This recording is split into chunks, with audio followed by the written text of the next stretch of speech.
warahmatullahi wabarakatuh. Salam, salve, om swastiastu, namo buddhaya, salam kebajikan, rahayu, salam sejahtera untuk kita semua. Saya Arini Muranggina, mahasiswa PPG dalam jabatan kategori guru tertentu piloting 3 di LPTK Universitas Muhammadiyah Mataram. NIM 20240110960001. Bidang studi PPG Pendidikan Pancasila dan Kewarganegaraan. Berikut ini saya akan menyajikan video UKIN. Selamat menyaksikan. Siap hormat. Selamat pagi semuanya. Pagi. Ya, apa kabar kalian pagi ini? Baik. Silakan duduk. Terima kasih, Bu. Karena agar pembelajaran kita lebih bermakna, Ibu minta kita berdiri dan Ibu satu orang untuk memimpin kita dalam doa. Kembali kelas. Kita siapkan hati untuk berdoa dan membaca dan membaca yang putra dan bertulis. Amin. Allah Bapa di dalam surga, puji dan syukur kami aturkan kehadirat-Mu atas berkat dan rahmat perlindungan yang Kau berikan kepada kami. Ya Bapa, sebentar lagi kami akan memulaikan proses pembelajaran. Jaga dan lindungilah kami agar proses pembelajaran kami berjalan dengan lancar. Namun kami puji kini dan sepanjang segala masa. Amin. Sebelum memulai masa kita Ibu absen dulu ya.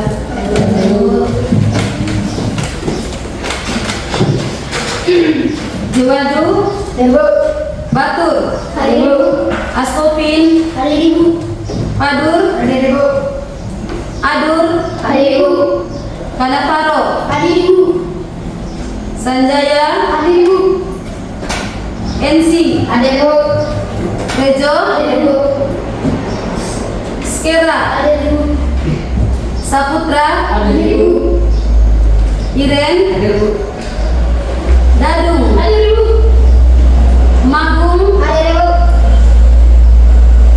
Angelina Rin, ada Ibu, Jehabut, ada Ibu, Mami, ada Ibu, Sardi, ada Ibu,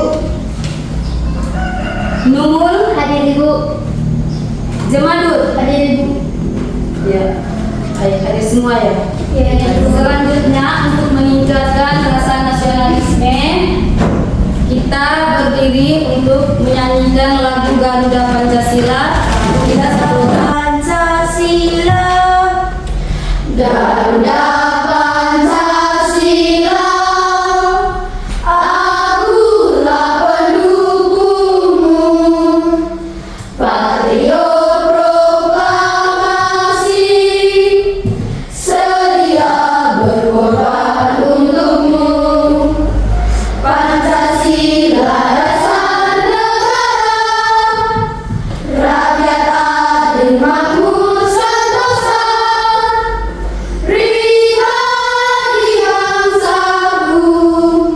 Ayo maju, maju, ayo maju, maju, ayo maju, maju. Nah, sebelum kita mulai pembelajaran, kita yel-yel dulu. Silakan berdiri semuanya. Belajar PPKN? Asik, Belajar PPKN? asik, NKRI? hari, NKRI? hari. Ya, luar biasa. Mari kita tepuk tangan. Kita akan mulai pembelajaran kita, yaitu tentang norma-norma dalam kehidupan bermasyarakat. Di situ ada 4 tujuan pembelajaran. Tujuan pembelajaran yang pertama di situ menghargai norma-norma yang berlaku dalam kehidupan masyarakat dengan jujur sebagai anugerah Tuhan Yang Maha Esa. Dan yang kedua, mematuhi norma-norma yang berlaku dalam kehidupan masyarakat untuk mewujudkan apa? Keadilan. Yang ketiga, memahami norma-norma yang berlaku dalam kehidupan bermasyarakat untuk mewujudkan keadilan. Dan yang terakhir,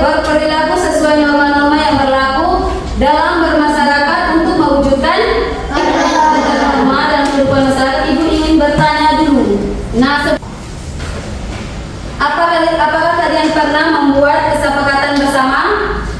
Pernah. Ya, pernah. Apa yang kalian ketahui tentang kesepakatan bersama? Ya, Iren silakan. Kesepakatan bersama merupakan pedoman dalam melakukan kerjasama. Ya. Yang lain lagi, ada lagi? Ya, silakan. Kesepakatan bersama merupakan daftar peraturan yang dibuat bersama dan dilaksanakan secara bersama-sama antara pihak-pihak yang membuat kesepakatan.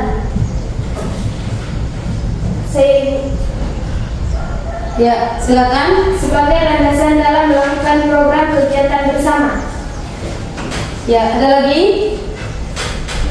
Itu saja. Oke, lagi pertanyaannya, bagaimana proses pembuatan kesepakatan bersama berupa peraturan kelas? Saya Ibu. Ya, silakan. Langkah pertama dalam proses membuat kesepakatan bersama di kelas adalah identifikasi masalah dalam kelas atau tujuan yang ingin dicapai bersama. Ya, ada lagi? Ya, silakan. Mengumpulkan semua informasi atau pendapat dari semua warga kelas berkaitan dengan kesepakatan yang hendak dibuat. Dan Ya, melakukan silakan. diskusi bersama dengan seluruh warga kelas serta melibatkan wali kelas agar aturan yang dibuat dapat dipahami oleh seluruh warga kelas. Saya Bu. Ya, silakan. Membuat kesepakatan secara tertulis agar semua warga kelas dapat menjalankan poin-poin yang telah disepakati dengan penuh tanggung jawab. Ada lagi? Ya, ya, bagus. Nah, luar biasa. Mari kita tepuk tangan. Ini ada tingkat norma, yaitu cara, kebiasaan, tata kelakuan, adat istiadat. Ini ada arti penting norma dalam kehidupan bermasyarakat dan bernegara. Norma-norma yang berlaku dalam masyarakat adalah tuntutan masyarakat dalam menjalankan kehidupannya.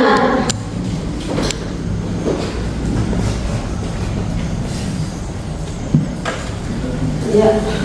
Apabila masyarakat menjalankan norma-norma tersebut dengan baik, akan terciptakan kehidupan yang tertib, damai, aman, rukun, teratur dan keseimbangan.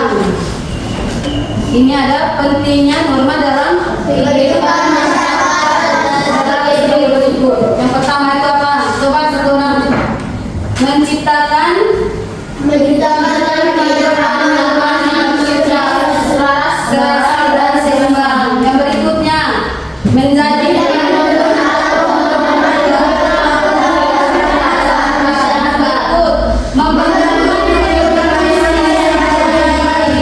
yang berikut berperilaku yang taat atau patuh terhadap hukum dan melayani yang ya, yang berikut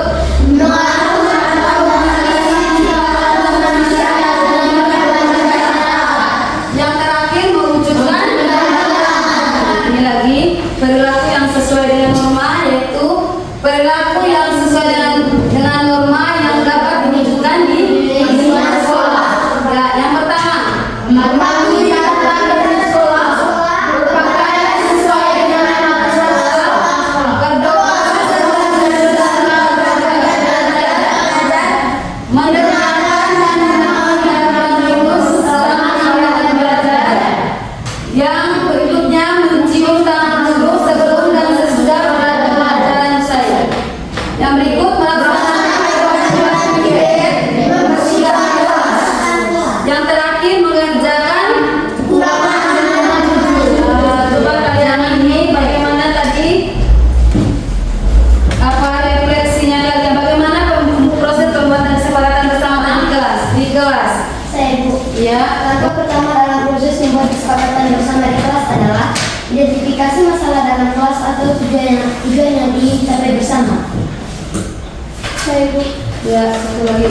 Mengumpulkan semua informasi atau pendapat dari semua warga kelas berkaitan dengan kesepakatan yang hendak dibuat.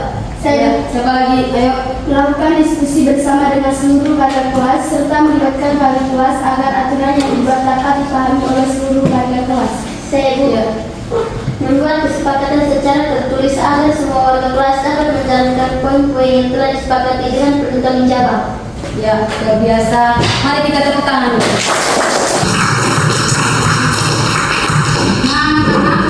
meningkatkan pemahaman kalian, Ibu akan menyajikan sebuah video.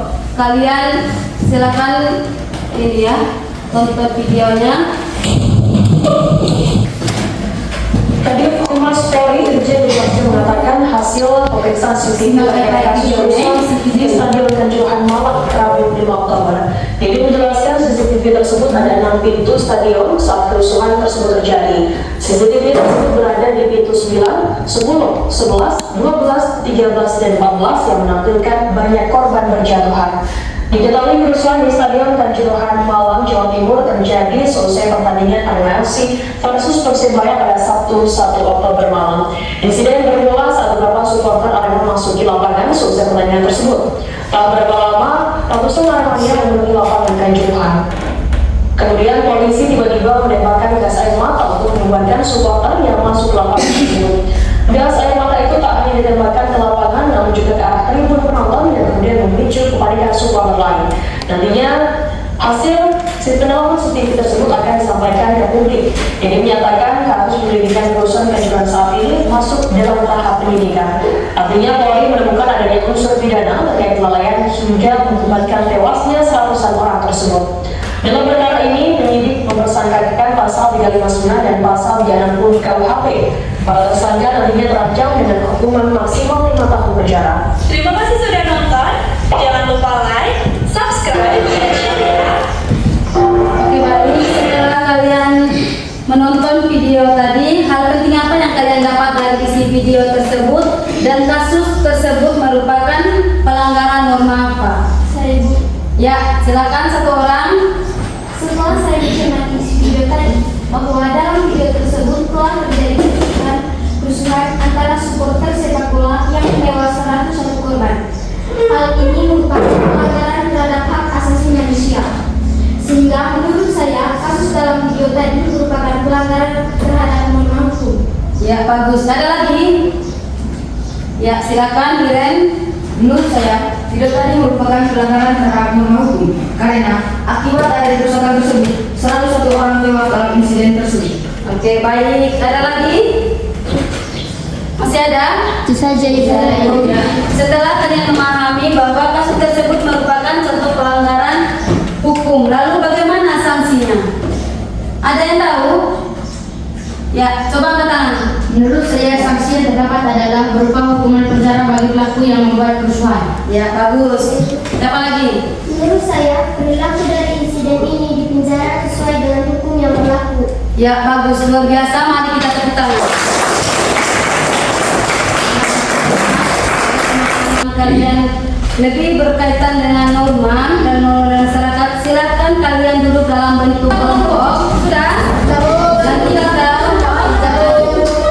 bagi dan KPU-nya. Nanti di situ kalian tulis nama anggota kelompoknya ya. Ini untuk kelompok 2. Jadi kelompok 3 mana kelompok 3? Kelompok 4.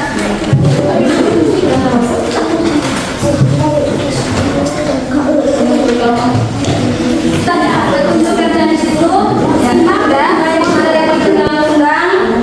Terus tadinya masalah yang terjadi berupa pelanggaran di lingkungan sekolah dan buatlah produk yang berupa peraturan kelas merupakan hasil kesepakatan bersama untuk mengatasi masalah yang ada ya. Untuk kelompok 1 di situ nanti kalian kerja tentang pelanggaran terhadap norma agama. Itu untuk kelompok 1 ya.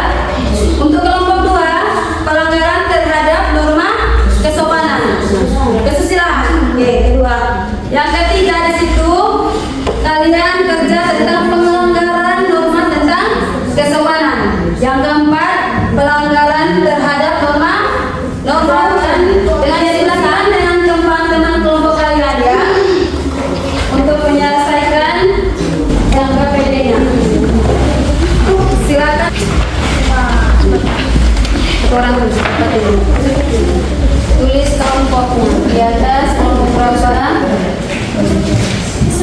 Nanti kalian tinggal jelaskan tentang jenis norma. Norma apa kalian tadi? Norma kesopanan. Dua.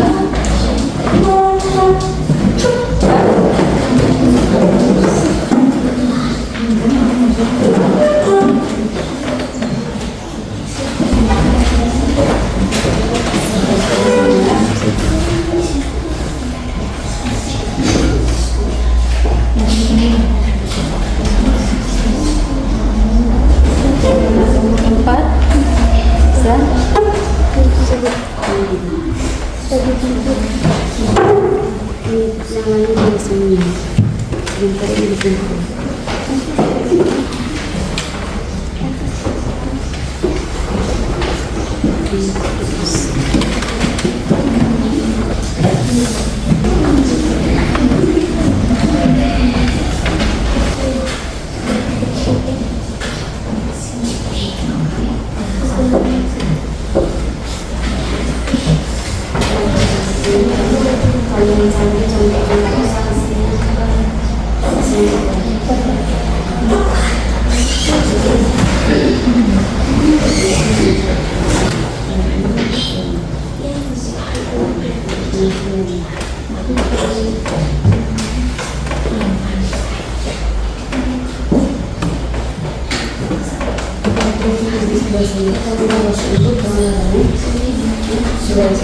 Ya.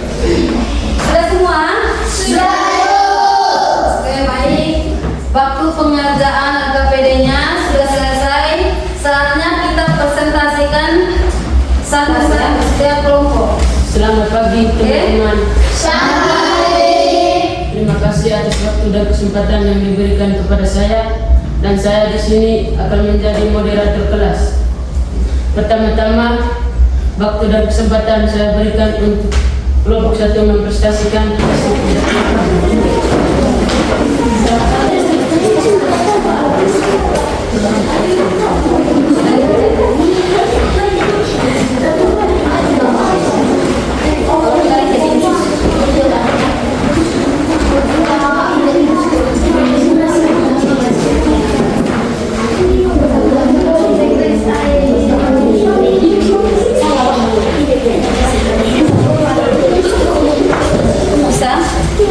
Silakan saya memberikan waktu dan kesempatan. Jenis norma. Norma agama. Pengertian. Norma agama adalah seperangkat aturan atau kaidah hidup yang berasal dari ajaran agama. Satu, rasa bersalah dan dosa. Pelanggar seringkali merasakan perasaan bersalah atau berdosa atas tindakan yang telah dilakukan. 2. Penyesalan dan pertobatan. Pelanggar didorong untuk menyesali perbuatannya dan bertobat agar dapat kembali diterima dalam komunitas agama. 3. Dukungan sosial. Pelanggar dapat dikucilkan atau dijauhi oleh komunitas agama. 4. Tuntutan untuk memperbaiki diri. Pelanggar mungkin diminta untuk melakukan tindakan perbaikan seperti meminta maaf, melakukan amal, atau mengikuti program pembinaan. Contoh pelanggaran di sekolah: tidak melaksanakan ibadah sebelum dan sesudah pelajaran berlangsung. 2. Tidak mengenakan pakaian yang sopan, misalnya menggunakan pakaian yang terlalu terbuka. 3. Mengonsumsi makanan atau minuman yang beralkohol. 4. Mencemooh atau menghina agama lain, misalnya melakukan tindakan yang menyakiti perasaan pemeluk agama lain. 4. Mengganggu teman yang sedang beribadah, misalnya mengganggu teman yang sedang berdoa. 6. Mencuri atau merusak fasilitas ibadah atau fasilitas sekolah. Terima kasih untuk kelompok 1 sudah mempresentasikan hasil kerja kelompok kalian. Apakah dari kelompok yang lain ingin bertanya? Terlebih dahulu saya mengapresiasi kepada kelompok 1 yang telah mempresentasikan hasil pekerjaannya dengan baik. Saya ingin bertanya kepada kalian, kira-kira apa fungsi dari norma agama bagi masyarakat? 1. Sebagai pedoman hidup. 2. Sebagai pengendali sosial. 4. Sebagai pembentuk karakter. 5. Pemberi rasa aman. Saya ingin bertanya kepada kelompok 1, menurut kalian apa manfaat atau pentingnya norma agama bagi kehidupan masyarakat? Norma agama memiliki peran yang sangat penting dalam kehidupan manusia karena norma agama memberikan landasan moral yang kuat bagi individu dan masyarakat. Dengan mengikuti norma agama, seseorang diharapkan dapat hidup lebih baik dan dengan harmonis dengan lingkungan sekitar. Baik, tidak ada yang ditanya lagi. Tidak ada. Terima kasih untuk kelompok 1. Silakan duduk.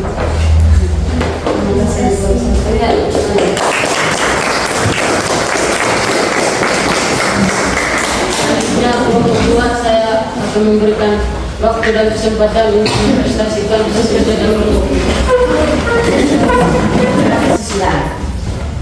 Pengertian norma kesudahan. Norma kesudahan adalah seperangkat aturan atau pedoman hidup yang bersumber dari hati nurani manusia tentang apa yang dianggap baik dan buruk. Aturan ini bersifat universal, namun penerapannya bisa berbeda-beda di setiap masyarakat karena dipengaruhi budaya, adat istiadat, dan agama. Sanksi norma kesusilaan. Sanksi bagi pelanggar norma kesusilaan adalah sanksi dari pelanggar norma kesusilaan umumnya bersifat internal dan sosial. Berbeda dengan norma hukum yang memiliki sanksi yang jelas dan tertulis. Sanksi norma kesusilaan lebih bersifat implisit dan muncul dari dalam diri individu maupun dari lingkungan sosial. Baik, dari antara kelompok yang lain ada pertanyaan? Pertama-tama saya mengapresiasi kelompok 2 yang memaparkan materi sangat baik. Pertanyaan saya, coba kalian jelaskan fungsi norma kesusilaan. Fungsi norma kesusilaan pengatur perilaku. Norma kesusilaan berfungsi sebagai pedoman dalam berperilaku sehari-hari agar sesuai dengan nilai moral yang ada. 2. Menjaga ketertiban. Norma kesusilaan menjaga ketertiban dan harmoni dalam kehidupan bermasyarakat. 3. Membentuk karakter. Norma kesusilaan membentuk karakter individu menjadi lebih baik dan bertanggung jawab. Silakan kembali dan duduk di tempat masing-masing.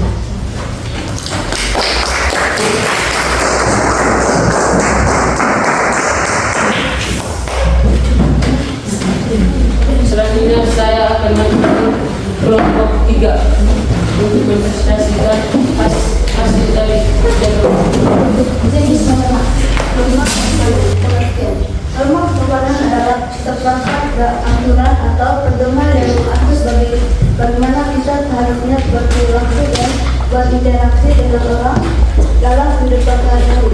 Ini seperti aturan tidak tertulis yang kita ikuti agar kehidupan sosial berjalan dengan lancar dan harmonis. Sanksi atas pelanggaran norma kesusilaan umumnya bersifat sosial dan tidak tertulis, contohnya cemoohan dan ejekan. Pelaku pelanggaran sering sekali menjadi sasaran cemoohan atau ejekan dari orang lain. Pengucilan. Pelaku bisa dikucilkan dari pergaulan atau kelompok sosial tertentu. Rasa malu dan bersalah. Pelaku sering mungkin merasa malu atau merasa bersalah atas tindakannya. Kerusakan reputasi. Pelanggaran norma kesopanan dapat merusak citra atau reputasi seseorang. Contoh pelanggaran di lingkungan sekolah. Contoh pelanggaran norma kesopanan di lingkungan sekolah. Pelanggaran terhadap guru. Yang pertama, tidak menghormati guru, berbicara dengan nada tinggi, mengira saat guru menjelaskan atau menggunakan kata-kata kasar. 2. Tidak patuh pada perintah guru, menolak pekerjaan tugas, tidak mengikuti peraturan kelas atau membuat gaduh saat pelajaran. baik dari kelompok yang lain. Jelaskan apa fungsi norma kesopanan bagi kehidupan masyarakat. Menciptakan hubungan sosial yang harmonis. Dengan mengikuti norma kesopanan, kita dapat membangun hubungan yang baik dengan orang lain. Mencegah konflik. Norma kesopanan membantu menghindari perselisihan dan konflik dalam kehidupan sosial. Menjaga ketertiban. Norma kesopanan membantu menjaga ketertiban dan keamanan dalam masyarakat. Mencerminkan budaya. Norma kesopanan mencerminkan nilai-nilai budaya dan karakteristik suatu masyarakat. Silakan yang mau duduk di tempat masing-masing.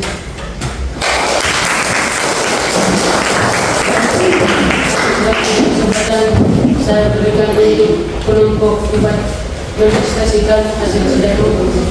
Jenis norma hukum. Pengertian. Norma hukum adalah seperangkat aturan atau kaidah yang dibuat dan ditetapkan oleh lembaga yang berwenang seperti pemerintah untuk mengatur perilaku masyarakat dalam kehidupan bernegara.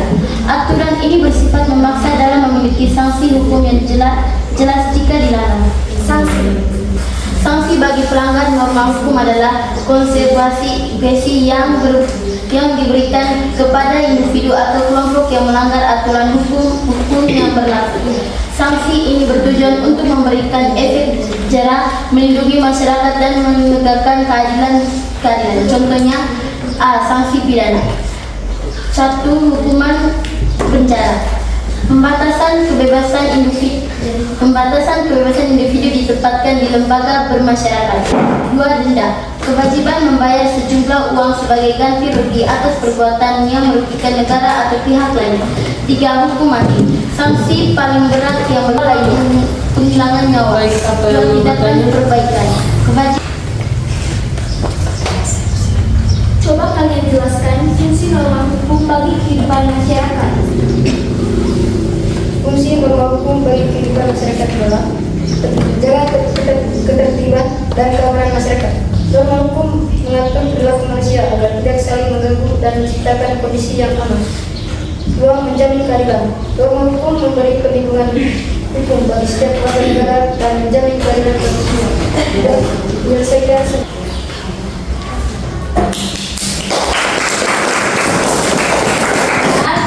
Sekarang kita mulai lagi dengan yel-yel. Belajar PPKN?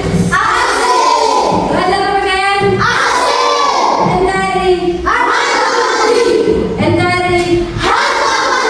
Ya, baik, luar biasa. Oke, baik. Untuk selanjutnya, aku minta keterwakilan dari kelompok 2 untuk membuat kesimpulan ya dari pelajaran kita hari ini. Waktu dan kesempatannya saya persilakan kepada Iren. Baik, terima kasih atas waktu dan kesempatan yang diberikan kepada saya. Saya akan mencoba menarik kesimpulan yang dari materi yang kita bahas pada siang ini. Pertama, pengertian norma. Norma adalah aturan atau standar perilaku yang diterima dan diharapkan oleh suatu kelompok atau masyarakat. Norma dapat berupa aturan tertulis seperti hukum atau aturan resmi, atau tidak tertulis seperti adat istiadat atau norma sosial. Ada pun norma-norma yang berlaku dalam masyarakat, diantaranya A. Norma agama bersumber dari wahyu Tuhan. B. Norma kesusilaan bersumber dari hati nurani manusia. C. Norma kesopanan bersumber dari pergaulan, budaya, adat istiadat, tata kehidupan, dan kebiasaan suatu kelompok masyarakat. D. Norma hukum. Undang-Undang Dasar 1945, Kitab Undang-Undang Hukum Pidana atau KUHP, dan peraturan-peraturan pemerintah lainnya. Adapun tujuan dan manfaat norma bagi kehidupan masyarakat diantaranya menjaga ketertiban. Norma berfungsi sebagai rambu-rambu yang mengatur perilaku individu agar tidak saling mengganggu. Dengan adanya norma, setiap individu akan tahu batasan-batasan yang harus dipatuhi, sehingga tercipta ketertiban dalam masyarakat. Menciptakan keamanan. Norma juga berfungsi untuk melindungi hak-hak individu dan kelompok. Dengan adanya norma, individu akan merasa aman dan terlindungi dari tindakan yang melanggar hukum atau norma sosial. Memperkuat nilai-nilai sosial. Norma mencerminkan nilai-nilai yang dianut oleh suatu masyarakat. Dengan mematuhi norma, individu turut serta memperkuat nilai-nilai tersebut dan melestarikannya untuk generasi mendatang.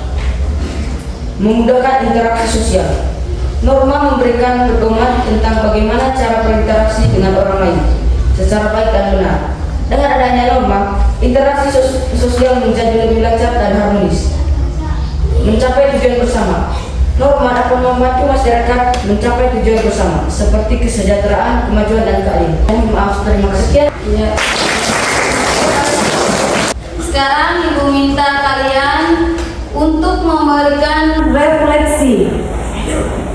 Nah, refleksinya nanti Ibu akan bagikan kertas stick note yang sudah Ibu sediakan. Nanti kalian tuliskan di atas kertas stick note ini, lalu tempelkan refleksi kalian di kertas yang Ibu sudah tempelkan di depannya. Ibu, baik. Yang pertama di sini, apa yang telah kalian pahami berkaitan dengan materi yang kita pelajari hari ini? Dan yang kedua, bagaimana menurut pendapat kalian berkaitan dengan materi yang telah kita pelajari? Yang ketiga, adakah kesulitan dalam pembelajaran kita pada pagi hari ini? Dan yang terakhir, bagaimana saran atau pendapat untuk lebih mudah mempelajari materi tersebut? Itu refleksinya.